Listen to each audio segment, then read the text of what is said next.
যারা একাত্তরের বিরুদ্ধে কথা বলার ঔদ্ধত্য দেখায় তারা আরেকটা ফ্যাসিজম কায়েমের চেষ্টা করছে বলে মন্তব্য করেছেন বিএনপি মহাসচিব মির্জা ফখরুল ইসলাম আলমগীর। এদেরকে অপশক্তি আখ্যা দিয়ে রুখে দাঁড়ানোর আহ্বানও জানিয়েছেন তিনি।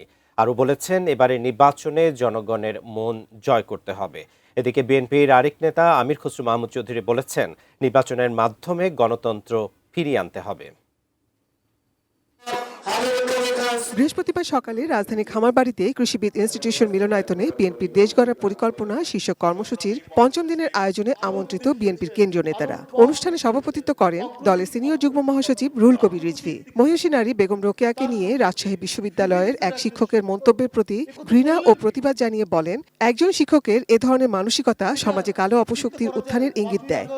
আমরা মুক্ত হয়েছি এক ভয়ঙ্কর দানবীয় ফ্যাসিবাদের পতনের মধ্যে দিয়ে, কিন্তু এই পতনের মধ্যে দিয়ে মুক্ত হওয়ার পরে ভেতরে কোনো অন্ধকার, কোনো অন্ধ কালো শক্তির উত্থান ঘটছে কিনা এটা নিয়ে আমার খুব সংশয় তৈরি হয়।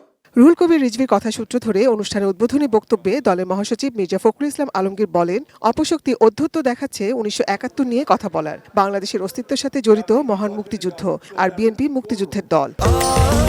স্বাস্থ্যকর অল টাইম ফ্যামিলি কেক, সব সময় অল টাইম হেলদি লাইফ। 1971 সালের প্রজন্ম নাকি নিকৃষ্টতম প্রজন্ম। কোন সাহস এই কথাগুলো বলে তারা? পেছন থেকে অন্ধকারের মধ্য দিয়ে একটা কালো থাবা বেরিয়ে আসছে কিনা, আরেকটা ফ্যাসিজম অন্যদিক থেকে আমাদের উপরে চেপে বসতে চাইছে কিনা, আজকে মানুষকে বিভ্রান্ত করে এবং দুর্ভাগ্যজনকভাবে আমাদের প্রিয় ধর্মকে ব্যবহার করে তারা আজকে বাংলাদেশের মানুষকে বিভ্রান্ত করতে চাইছে কিনা, আজকে সেই শক্তির বিরুদ্ধে আমাদেরকে রুখে দাঁড়াতে।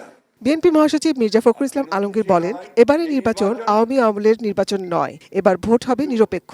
সেই আওয়ামী আমলের নির্বাচন নয়, এই নির্বাচন কিন্তু হবে একেবারেই পুরোপুরিভাবে সত্যিকার অর্থেই একটা নিরপেক্ষ নির্বাচন। তো সেই নিরপেক্ষ নির্বাচনে জয়যুক্ত হলে কিন্তু জনগণের ভালোবাসা আপনাদের নিতে হবে। You have to win over the people.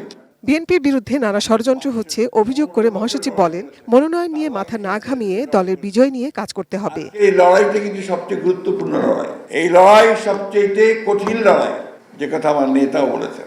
আমাদের নেতা খুব শিগগিরই আমাদের মাঝে আসবেন। আমি আপনাদেরকে জানাতে চাই, নেতা যেদিন আমাদের আসবেন, যেদিন বাংলাদেশে পা দেবেন, সেদিন যেন সমগ্র বাংলাদেশ কেঁপে ওঠে বন্ধুগণ। এদিকে বৃহস্পতিবার দুপুরে জাতীয়তাবাদী কৃষক দলের ৪৫তম প্রতিষ্ঠাবার্ষিকী উপলক্ষে শহীদ প্রেসিডেন্ট জিয়াউর রহমানের সমাধিতে শ্রদ্ধা নিবেদন শেষে দলের স্থায়ী কমিটির সদস্য আমির খসরু মাহমুদ চৌধুরী বলেন, সংগ্রাম শেষ হয়নি, আগামী নির্বাচনের মাধ্যমে দেশের গণতন্ত্র ফিরিয়ে আনতে হবে। আগামী নির্বাচনে বাংলাদেশে একটা অন্তর্ভুক্তিমূলক আমরা যাতে করতে পারবো কিনা সেই সিদ্ধান্ত বাংলাদেশকে নিতে হবে। ইনশাআল্লাহ ফেব্রুয়ারি নির্বাচনের মাধ্যমে আমরা বিএনপি যে সংগ্রামে আছি সেটা আমরা পূরণ করতে সক্ষম হব বলে আমি মনে করি। Nazia Afrin, ATN news, Dhaka.